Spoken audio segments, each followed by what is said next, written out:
Hey guys, it's Elizabeth with the Four Walls Podcast, and today I have Nikki. Thank you so much for coming on and taking time out of your day for us. Thank you so much, Elizabeth. I'm so excited to be here and I'm really excited to see where this conversation is gonna go. Yeah. Absolutely. So, who is Nikki K on social media? Yeah. So I'm an engineer actually. I went to school for engineering. I have my bachelor's and my master's degree in engineering.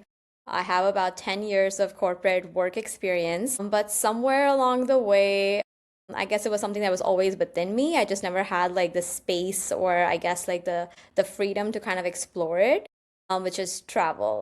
So in 2020, I moved out of my parents' house and I was like, now I'm free. I have a job. I can financially support my travels. And just when all of that was happening, COVID happened and we had like the shutdown and I was like, okay, well, now what can I do? What's the best that I can do with having what I have in this moment? And then I started kind of just traveling more locally. I started doing like more trips to national parks across the US and that really got me more into the rhythm of it. I really started to like understand how to travel better, how to kind of make the best of what you get, but then also just kind of be more open-minded to like new experiences and stuff. So I did that for about a year and a half, and then travel kind of slowly started to open up a little bit more.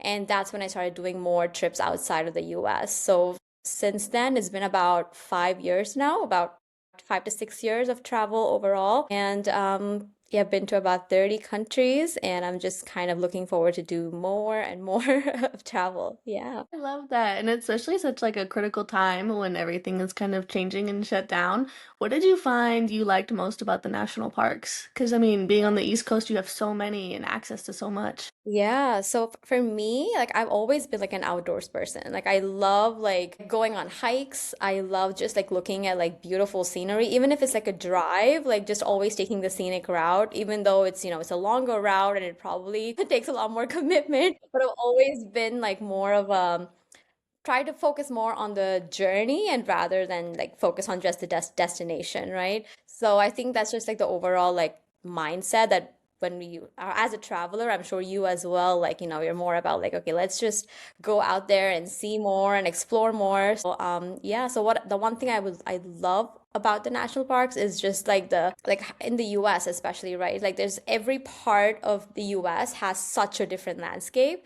Like if you Mhm. go to like the West Coast, like you go to Seattle, like the North Cascades National Park, like that's beautiful and it's so different than I guess like a Smoky Mountain or an Arcadia Mountains, right? Because they're just so different in landscapes. And also sometimes when you're driving across state lines, you can see that change, the gradual change in the landscape. So like for me, it's more about like the travel, the journey of getting there. And then once you're there, of course, like, going on all the hikes and stuff like that.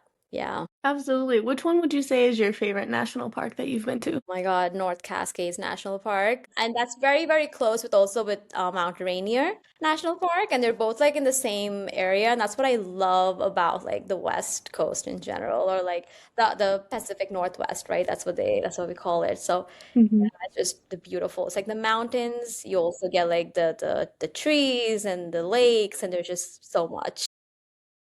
I'm so happy that you said that's your favorite. I'm biased. So I grew up in the Pacific Northwest, like outside of Oh. Seattle. So I'm like, yes, it is the best. It's just unmatched. I feel like it's just every time I'm there, I'm just like, wow, like is this still planet Earth? Because we don't see that a lot. And I live about an hour from New York City, so it's very industrialized here on the side.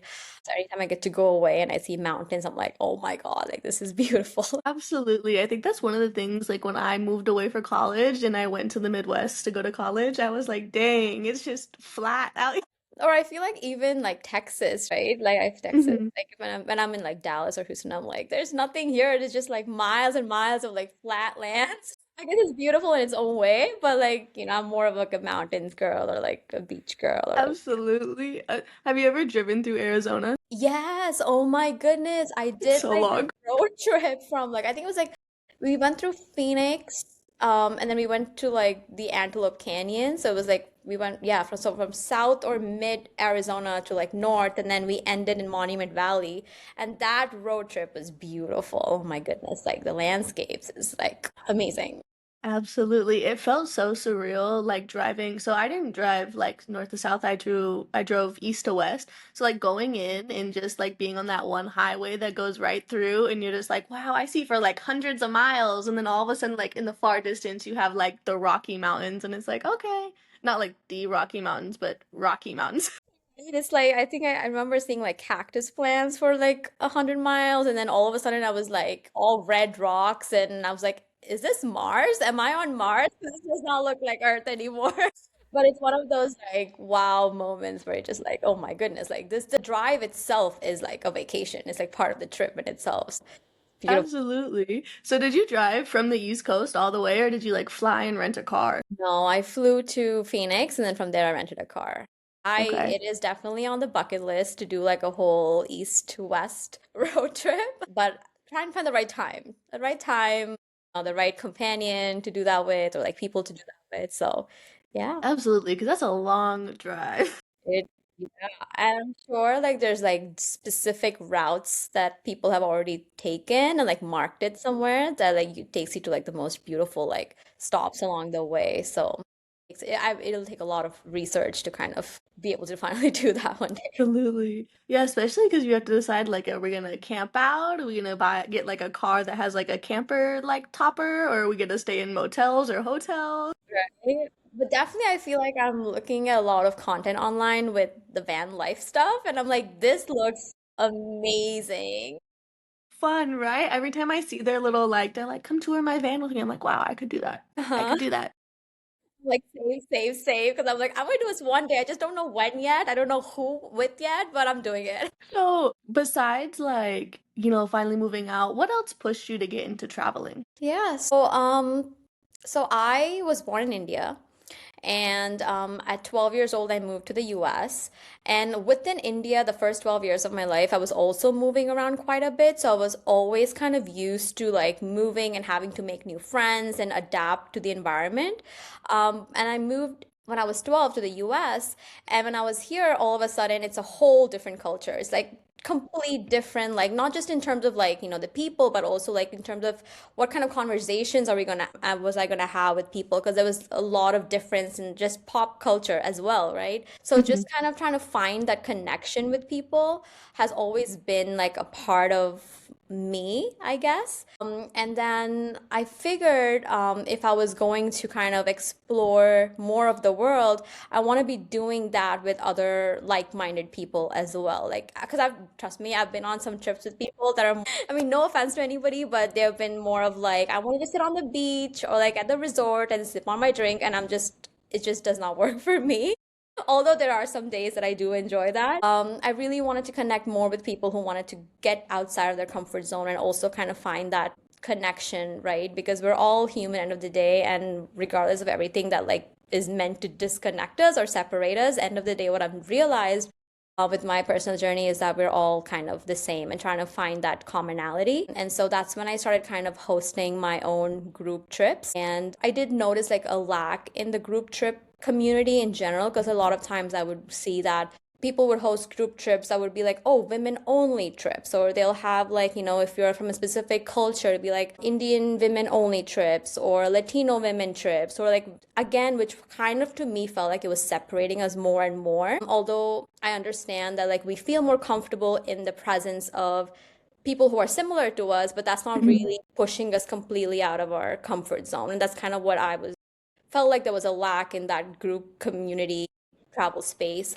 So I started hosting more group trips, and I kind of opened it up to everybody. Like, hey, like if you love travel, if you're open-minded, you want to make new friends, you want to connect on things that are more than just like the color of your skin or like the language you speak or like the same culture, come out and let's travel together, and we'll explore all these different places. And not only are we going to be learning about these different places, we're also going to be learning about each other, and getting more of a one-on-one perspective of, hey, like I'm Indian, this is what growing up in India was like, so you grew up in Korea, like tell me about that, what was that like? And then always finding like those similar things, like, oh hey, yeah, my parents were strict about this and this, so your parents were also strict about this, and connecting over that, even though we're from different cultures. And then that's what really it gets me so excited. And I look always for other opportunities to host more group trips and also kind of make people feel like it's a safe space. It's a safe space where you can completely be yourself. Just show up, be the most authentic, free version of yourself, and there's no judgment. There's no like, we're not going to be talking about like, hey, like politics, this and that, but connecting beyond that of who we really are. Yeah. That's amazing. So how have you gone about curating these group trips? Yeah, so I work with different companies that kind of allow me to kind of do the groundwork of it. So a lot of the logistics of like picking the right kind of tour company or the tour guide, our local tour guides, or picking, you know, the right kind of transportation and the hotels and stuff like that. So I work with different companies that allow me to do that. And I kind of focus on making one, the trip affordable as possible because I do see a lot of amazing, amazing group trips, by the way, a lot of luxury group trips. But for me, it's more important that travel is accessible to a lot more people. So I try to make it as affordable as possible. And then I also try to make it as safe as possible because a lot of times, like the countries that I've hosted group trips in, which is like Morocco or Peru, Thailand. So there's like a language barrier. A lot of people are afraid to go by themselves. So that's like another thing that I look at. Like, hey, like someone would love to go to Egypt, but they're afraid because, they don't want to go by themselves or it's really difficult to plan it. So I try to pick like destinations that are less accessible to people, but then also they feel safer because they're in a group and because, there are other people with them. So yeah, so like that's how I've been kind of picking my destinations. Yeah. I love that. And do you repeat destinations, or is it kind of like, hey, this is here now, but it's not probably going to be here in the future? Eventually, I would love to have group trips to the same destination, but like right now, I feel like with my community, it's still kind of growing. I feel like they're looking for more options. So as I'm sure as we become bigger and as the word spreads more, there'll be more people who would probably want to go back to Morocco or Egypt, and I would be so happy to put those trips together. But right now, as we're building, I'm like really trying to listen to what my community wants. I'm really trying to like get their even in terms of like, I always ask them, hey, what dates would you guys want to go on this trip? Like, and a lot of the people that do join me have like a full-time 9 to 5 corporate jobs. And so like working around their PTO schedules or like working around like, if they have any days off. So I really, really try to like keep them in mind every time I'm planning like a trip. So yeah. Awesome. I love that you're so connected with the community that you're building. I think that's really important, especially in the travel community. Yeah, and I feel like the best part has been like when people who have met on my group trips, they go off and they do their own trips. Like they get so close on these trips that they go off and they're like, "Hey, guess what? I'm with so and so in this country now." I'm like, "Wow, that's amazing." Like that's the whole point. Like that's the whole point of hosting these trips is so that you can meet other people who you probably would not have met in any other way,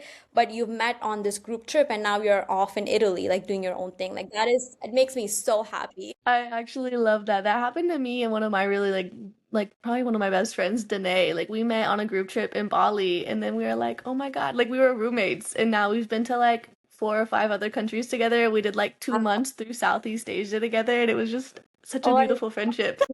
and that's why it's like it's beyond like a business. It's beyond like, like followers on social media. It's like the actual real connection. And I have a wedding that I'm going to end of next month, like yeah, end of April to Guyana for a friend's wedding. And I met this girl on my group trip in Morocco and I'm like, this is amazing. Like this is why I started doing what I'm doing now. So rewarding. Yeah. Love that for you. That is so exciting. So what has been like some of your favorite memories? Like, do you want to do like a memory from like each group trip that you've loved or like overall just top memories? You can pick. So many. I feel like the Morocco trip when we ended up like camping in the Sahara for 2 nights. And the only way I remember we could get to the campsite is if we were on camels.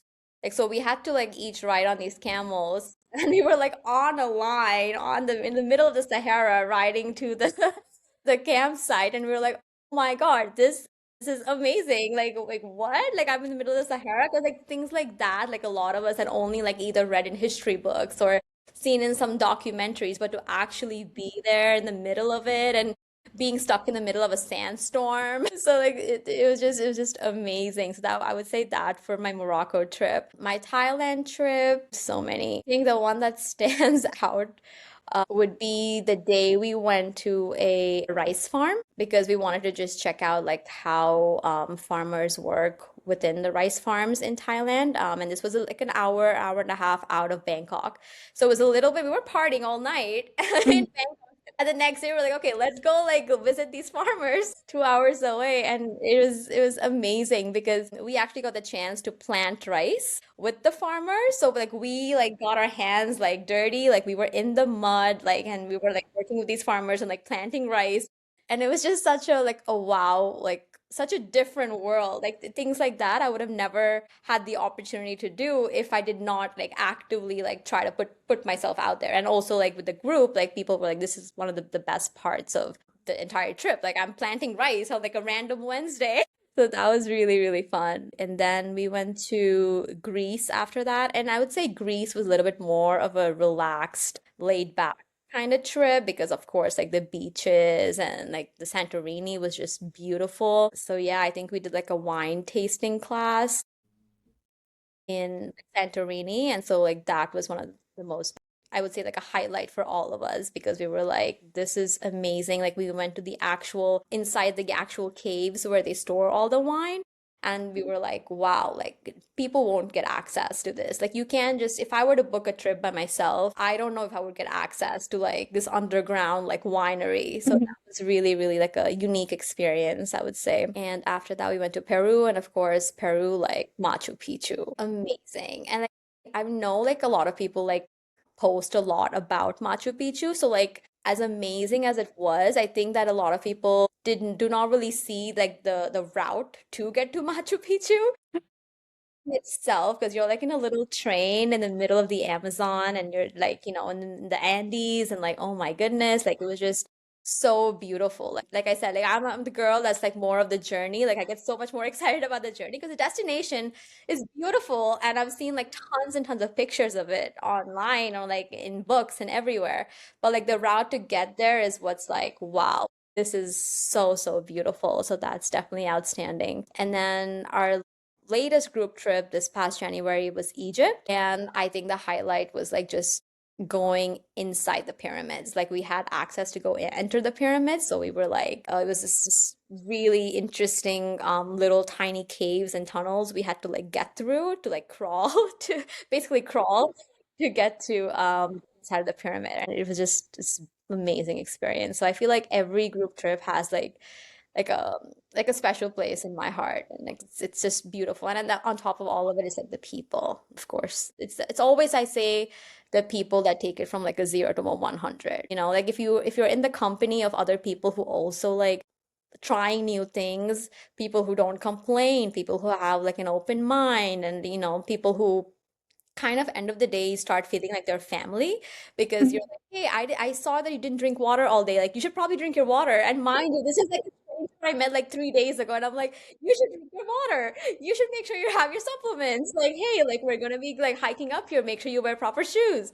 So it does become like a very like family friend vibe, and that's one of the most like amazing parts of it. Yeah. Absolutely. And like, so the people that sign up for your group trips, do you kind of like vet them to make sure that they're kind of like, that kind of person you want to travel with? Or is it just kind of like, we see when we get there? I've every time I do promote a trip, I let people know like, hey, like if you're joining me on this trip, you better come with some good energy.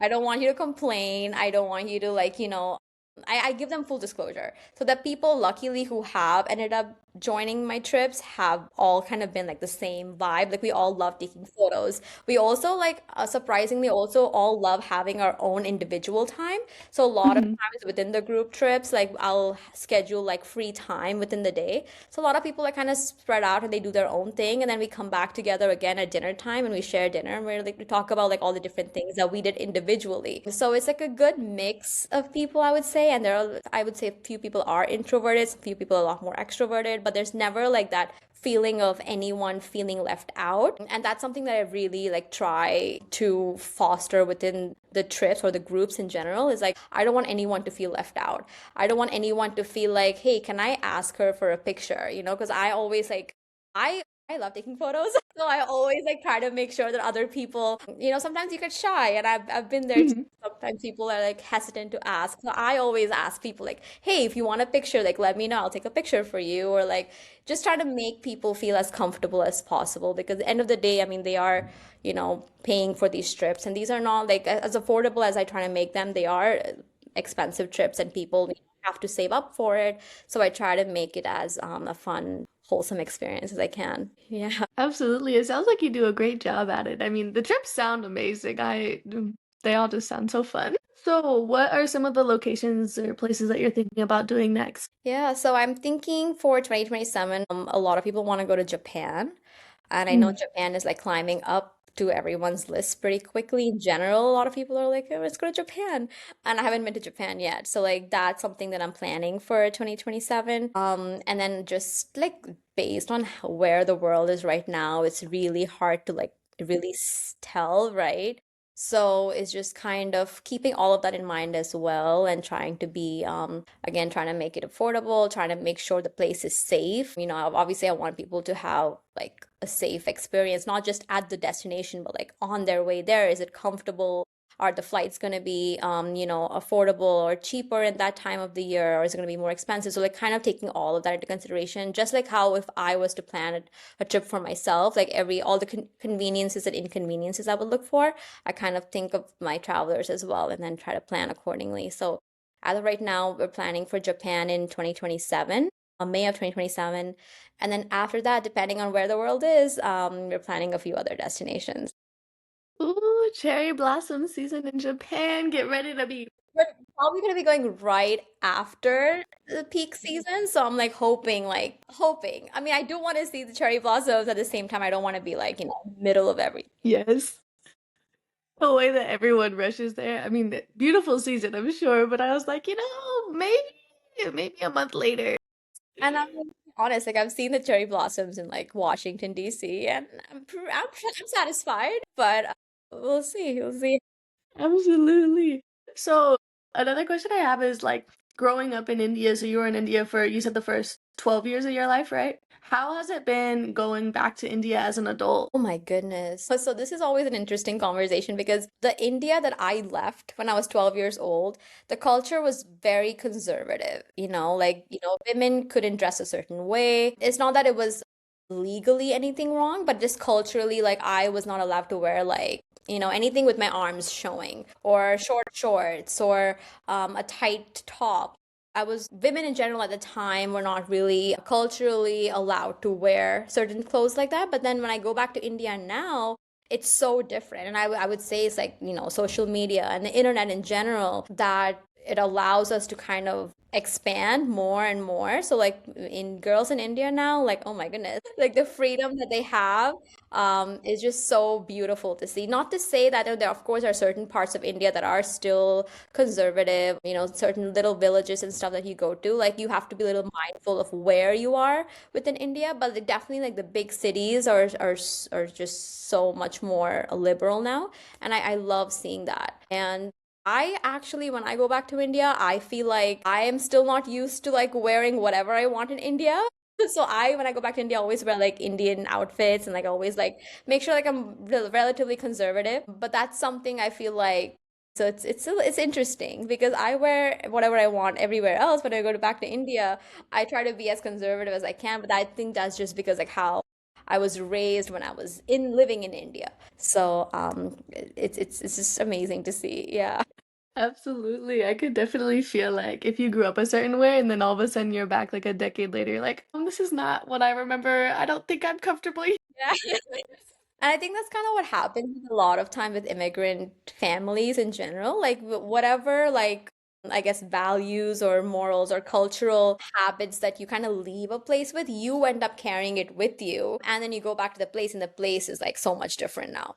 So it's just like an interesting paradox to see when you're an immigrant. Absolutely. And what are some of the cities that like you like the best when you go back to visit? Or do you just go back and like go visit your family? I just mainly visit my family because I have family in Hyderabad, which is a city in South India, and then Chennai is another city in South India. So every time I go back, I either go to Hyderabad or Chennai. But recently, I think it was 2024, I went to Rishikesh, which is in the north border. It's like on the foothills of the Himalayas. So I was there for like a week to 10 days. I was there for a friend's wedding and then I just stayed back and I was like, this is too beautiful. Like I want to stay here. I want to live here now. So every now and then when there is an opportunity, I do try to like venture out and like try out other places. And I haven't been to Taj Mahal yet, which I know when I tell people, they're like, "What? You've traveled the world? Like you've been to Machu Picchu, you've been to like the pyramids of Giza, you haven't been to Taj Mahal? Like what?" But that's like something that I want to do, and again, I'm waiting for like the right time, the right company to go with.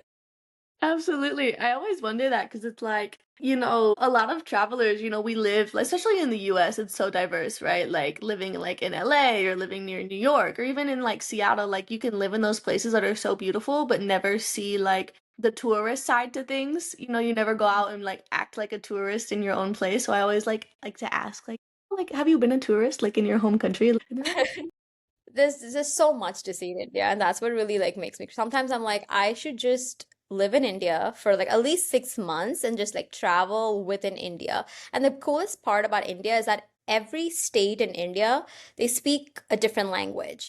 And each of these different languages have their own like written script, and they also have their own culture, their own types of clothing. So it's just each state could be seen as a whole country in itself, because that's how much of diversity that there is in the country. Even the food is so different from like state to state, so it's just so much. So yeah, so I hopefully when I have the financial like kind of support for myself, like I would probably "Mhm. live in India at least for 6 months to a year and just kind of like travel within India. And transportation is actually pretty easy and it's relatively cheaper to fly also within India. So it's just there's so much. Wow, I actually didn't realize that they all had, because you definitely would think like, oh, different dialects, but like if you're from like the north and you're going like very far south, like you guys wouldn't even like understand each other at all trying to like communicate. Yeah, so Hindi is like a language that is widely spoken in India.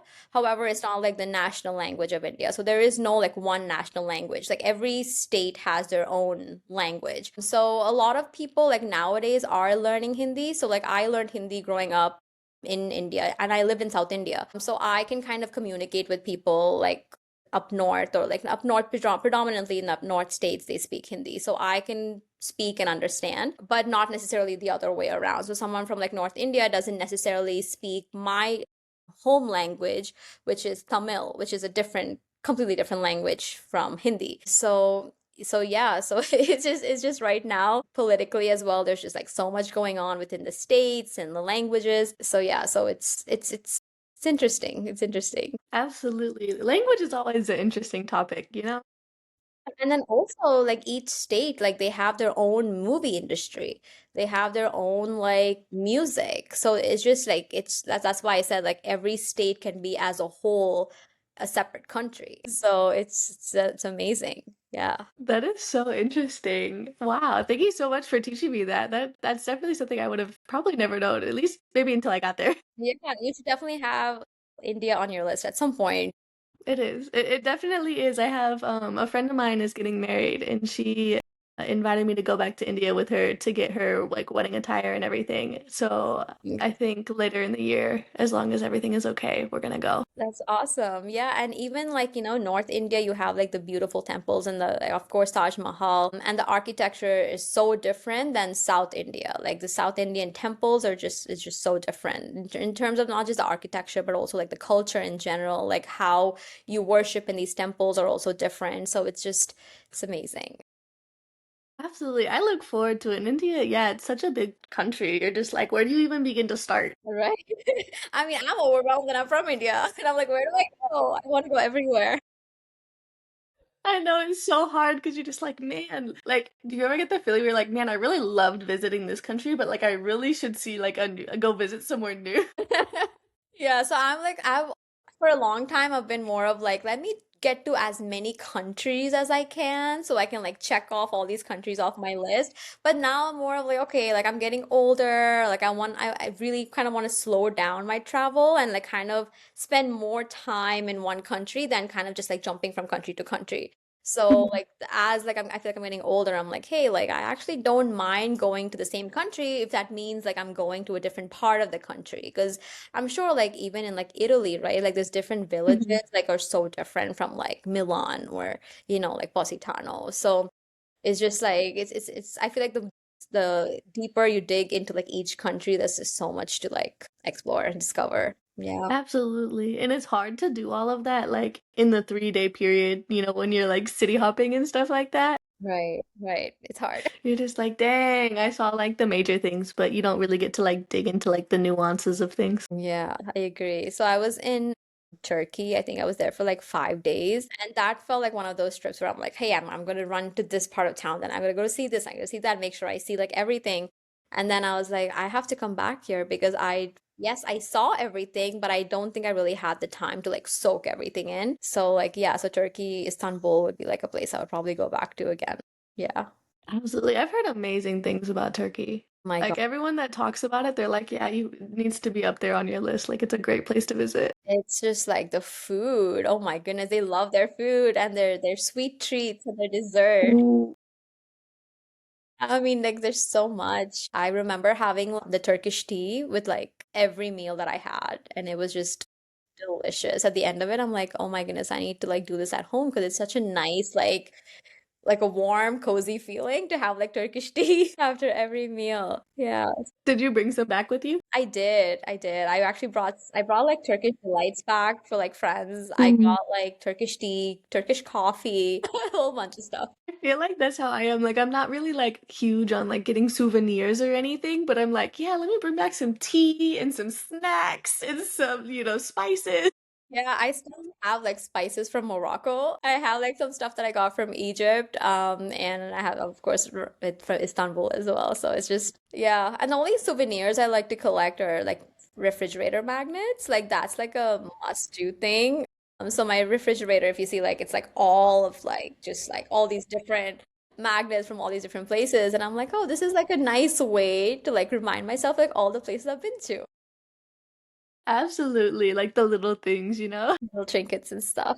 Yeah, and I feel like refrigerator magnets are a good one because you can probably find them anywhere you go. So it's not like you're searching too hard to be like, I Yeah, and I have a whole ritual of how I pick my magnet as well, because I'm like, I have to look at it and it has to pull me in. Like it can't just be like anything. It has to like have meaning to it. It has to feel right. So it's always like, I'm jumping from like one store to the other. I'm like, this just doesn't feel as right. This is not it. I'm gonna wait for the next store. So it's a whole ritual. that's very important because you're gonna spend the rest of your life looking at this magnet. So it's like it needs to mean something, and so I can remember. Exactly. I told my mom, I'm like, Mom, like, I don't care about the jewelry and stuff. Like, this is my property. This is my gold. This is my treasure. It's so funny. Like this is what I'm giving to my children one day. Like please. I'm gonna pass. It's my legacy. Yeah, on my fridge. So outside of your group trips, what have been some of your favorite places to visit? Oh my gosh. I think I did a trip to Southeast Asia. I think that really stands out in my mind. I actually started out as a group trip. I started with my Thailand group trip. And then from there, I was like, I'm gonna spend the next 3 months just kind of exploring Southeast Asia. And at that time, I had a job that I could take with me remote, which I guess comes with its own challenges as well, because like I was working East Coast hours in Southeast Asia, and that was like working from like 8 p.m. there, like Southeast Asia time, to like 1, 2 p.m. East Coast time. So it really did get to me after a point. But I'm so glad that I took the opportunity at that time to do all that travel. So I went from Thailand, I did Vietnam, Cambodia, Malaysia, and then I went to India for a little bit and then I came back home. So that trip is just outstanding. I love Southeast Asia. And anytime someone asks me like, hey, like, where do you see yourself in 10 years? And I'm like, probably retired somewhere in Southeast Asia. Like that is the goal. That is the dream. Like in terms of the food and stuff, like everything is so fresh. It's so fresh. And the people, the hospitality of the people, and not to say like, sometimes if you're a tourist, you can feel a little bit more. You maybe are, maybe I am more privileged at being an American to travel to these countries and like experience like the best of those countries. Of course, like each country, of course, the people, they come with their own challenges and they have their own challenges in their daily lives. But as an outsider, I mean, that places are just so beautiful. And I love how they really put an effort into conserving as well.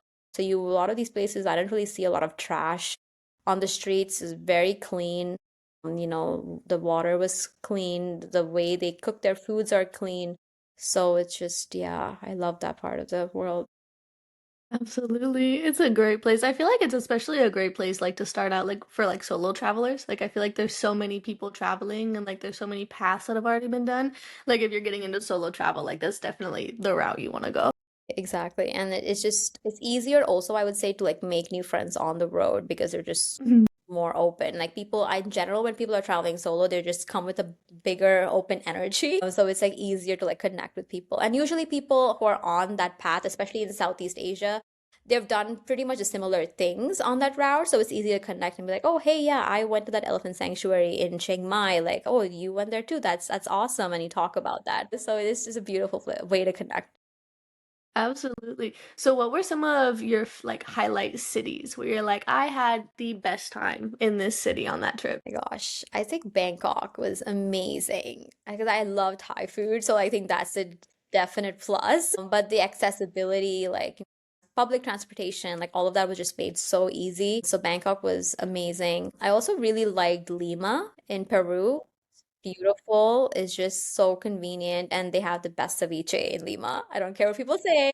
It's so good. It is so good. That's ceviche. I'm trying to think where else. I did Oktoberfest in Germany in 2024 and that was like Mm. oh like people are actually one of the best parts I feel like about traveling is like traveling to a place during like the country's like biggest celebrations because like everybody in general like the local people is have like this upbeat energy about them. Yeah, if you go to any other day, I feel like Germany would have just been like, oh yeah, it's nice. Germany is nice. They have nice food. Yeah, whatever. But like because I was there during Oktoberfest, I really got to see like how the local people party and how they like everybody were like in their outfits and the drindles and all of that. And I was like, this is just so beautiful. It's amazing to be a part of this kind of an energy. And I was also in Mexico City for Dia de los Muertos. And that was like an energy of itself. So like that's another thing that I do is I try to like go during like the town's biggest festivals and kind of just experience like the country and experience the city with the people, like the way they experience it. So yeah. Absolutely. I think that's a really smart way to travel, especially if you really want to get into the culture of a place, is to go during a festival or a time of celebration. Exactly. I don't remember what the dish was called, but I remember when we were in Mexico City, there was a specific type of cake that they make only during Dia de los Muertos. So I'm like, any other time I wouldn't have the opportunity to have tried this, right? But this because this is a special day, it's like you get to experience that. So like that's just so amazing. I love that. And even for Mardi Gras, when I went to New Orleans, I was like, oh my goodness, this is a special type of food. Like I think it's called the king cake. I think that Yeah, only made during during Mardi Gras. And I'm like, yay, I'm here. An experience. that is so fun. Yeah. So do you do all of these things solo or do you have like a group of friends that you like travel around with? Yeah, so it's usually like a solo idea. It comes up as like, I want to do this. Like, how am I going to do this? I don't know. Who am I going to do this with? I don't know. But somehow, like, I start to like find other people who are also like, hey, yeah, you're doing that. Like, I want to join you. And so that's how like I end up like getting at least one other person to like go with me.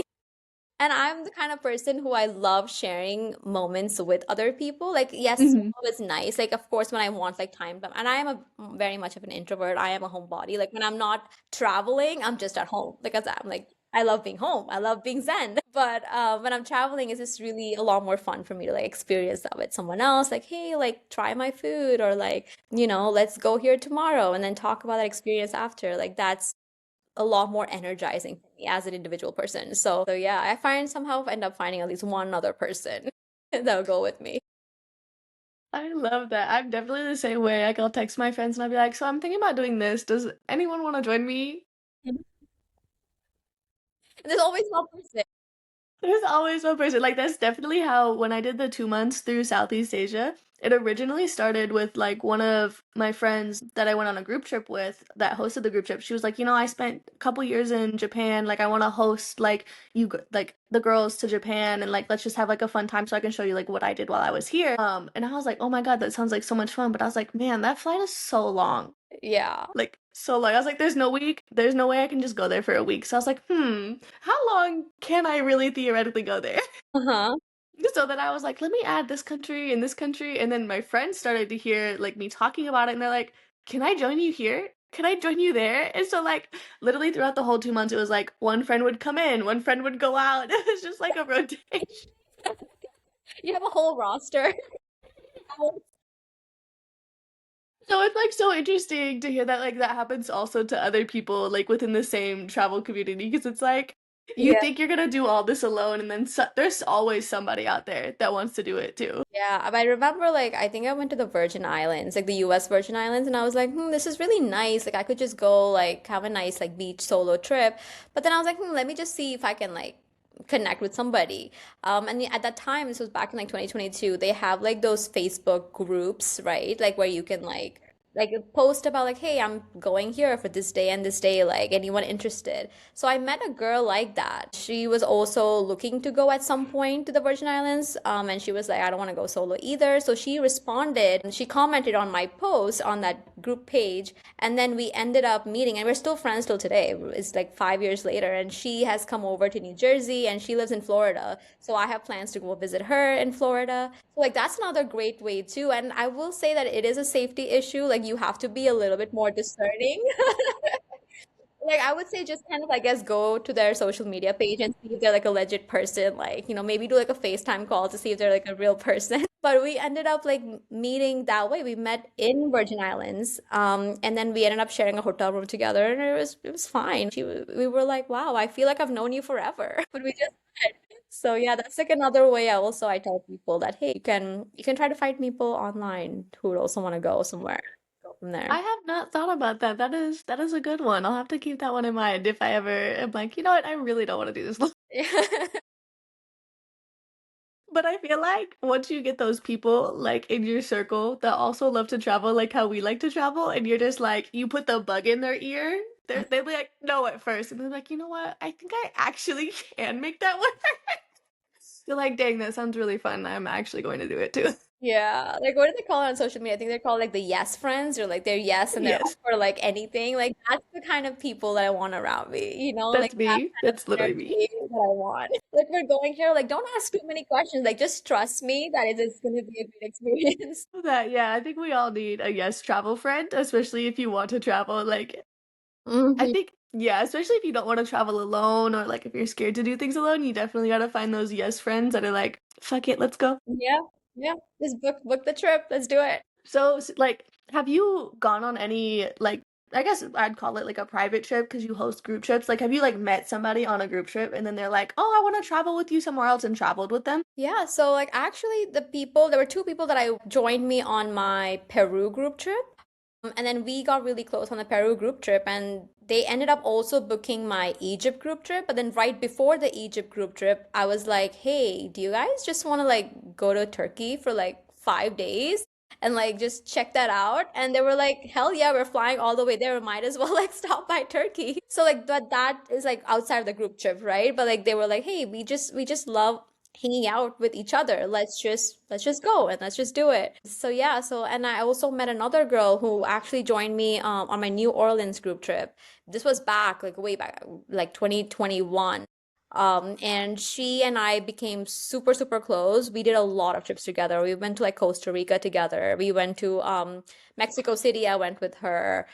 She came with me on my Morocco group trip, and then I ended up being one of her bridesmaids at her wedding. So it's like a full like it's just it's a full journey of like people just meeting, and it's beyond just like the trip. It's more of like connection, and I think that's what I feel like gets lost a lot of the times. Like a lot of times I see people like, hey, like we met on this group trip like once, and then that's it, like peace out. It's really rewarding when like that connection like lasts, and I meet them outside of the group trips. I like meet when they every time they're like in New York City or something, or I'm traveling to like their city. I'm like, hey, I'm here. Do you want to hang out? So it's amazing. I love it.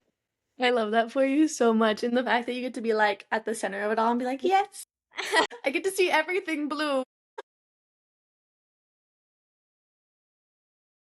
You're like the travel matchmaker, Hey, but not for like relationships, but for like friendships. yes, yes, yes. I love that.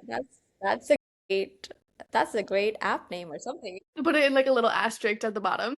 High probability. Yeah, I would love for people to find love on my group trips if that happens. Like that would be just amazing. It hasn't That would happened be yet, so but cool. that would be really They would definitely have to invite you to the wedding. I yeah, feel like I I would would be hurt. whole group, like all of us. But yeah, I'd love to see that one day. Do you have any like advice for people who want to get into traveling? I would say just start. Even if it's like 2 hours away, just start because it's always like that one first step that you take is going to trigger something in you. And then next you're going maybe 4 hours away. Then you're maybe going 10 hours away. And then, it kind of just keeps building on top of each other. So that's what kind of like what I did, right? Like everything was shut down. And I'm like, where can I go? Like, can I drive somewhere? Like, can I go to like I live in New Jersey area, so like we have like a lot of mountains and stuff, the Catskill Mountains. So I was like, I can drive 2 hours to Catskill Mountains and like camp out there. And yeah, it's not like some fancy location. It's not like something you would see on social media, but it was a curiosity inside of me that I was like, I need to just get out and do something. So I would say like just start like with whatever you have, like whatever budget you have, whoever is willing to go with you. Even if no one's willing to go with you, like find people online or join a group trip and just kind of put that energy out there because I'm kind of like a woo-woo spiritual girl. Like I feel like if you put that out there, it's somehow everything comes back to you and somehow everything helps you. Even though it may not appear that way up front. Everything's always working for you. So like put that energy out there and just start. Just go out there and do your thing. Yeah. Absolutely. And my last question for you. So if you had to pick one country, so like let's say they were like, you can go on one more flight in your life, but you can never leave this country again. Like what country are you going to? I think I maybe I'm gonna come back to the same answer because it's Thailand for me, and because they have everything, like they have the city, which is Bangkok, like one of the biggest cities. You go up north, they have the mountains, and there's this beautiful mountain range, and then down south there are all the beaches, and it's super affordable. It is delicious, fresh food. The people are the kindest. And it's cheap flights out of Thailand to other Southeast Asia countries, which I love all of them. So I would say Thailand, yeah. Always has my heart. I love that answer. Well, thank you so much, Nikki, for coming on and just talking about everything. It's been such a pleasure. I hope your future group trips go amazing. I hope someone finds love on them, and I hope you get invited to the wedding. Thank you so much for having me. Like this was an amazing conversation. I feel like we need to go on a trip somewhere in the world. Let's just go see the Taj Mahal. That's what we need to go do. Yes. And I will take you with me to South India and I will show you like all the different parts of South India as well that you don't get to see usually on social media. So you'll get like first-hand experience like with a local person. So yeah. Absolutely. All right, 2027. We're about to make this happen. Yes. Let's just like hope the world stays as I well. know. I know. I know. Thank you so much, Nikki. It was such a fun time.